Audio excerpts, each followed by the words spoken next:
17వ అధ్యాయము మొదటి వచనం. 99 ఏండ్ల వాడైనప్పుడు యెహోవా అతనికి ప్రత్యక్షమై, నేను సర్వశక్తి గల దేవుడను, నా సన్నిధిలో నడుచుచు. ఇన్ని బలులు అర్పించాడు, ఇన్ని బలిపీఠాలు కట్టాడు, ఇంత ప్రార్థన చేసినాడు, ఇవన్నీ చేసినాక ఇప్పుడు అంటాడు నువ్వు నిందారహితుడిగా ఉండాలని నిందలోనే నీ మీద అన్నాడు. నువ్వు ఎప్పటి నుంచి తీసుకుంటున్నావో బల్ల నాకు తెలియదు, కానీ ఇవాళ నువ్వు ఒకసారి పరిశుద్ధంగా ఉన్నావా లేదా ప్రశ్నించుకోవాలి. అదేంటండి, బల్ల నేను సిద్ధపరిచిందే నేను, బల్ల పెట్టిందే నేను, ఈ ఊర్లో బల్ల ఓపెన్ చేసిందే నేను లేనప్పుడు బల్లే లేదు. అయి ఉండొచ్చు కాక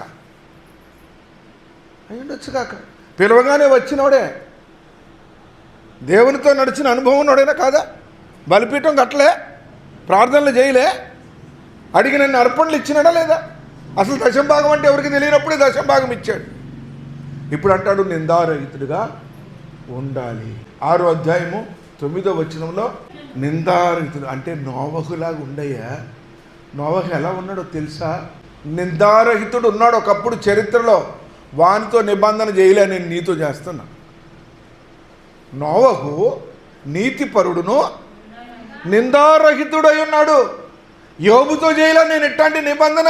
యోబు గ్రంథము 1వ అధ్యాయము 1వ వచనం అంటాడు యథార్థవర్తనుడు అట్లుండాలి. నోవహులాగా ఉండాల, యోబులాగా ఉండాల. నువ్వు ఎట్లుంటున్నావో తెలుసా? నాకేమి ఎడపోయినా నేను బలిపీఠాలు కడతా, ఎడపోయినా నేను ప్రార్థన చేస్తా, నేను బలులు అర్పిస్తా, దశంభాగాలు ఇస్తా, నాకేం నేను దేవుడి చేత నేను అంగీకరించబడతా అనుకుంటున్నావేమో. నువ్వు నిందారహితుడిగా ఉండాలి.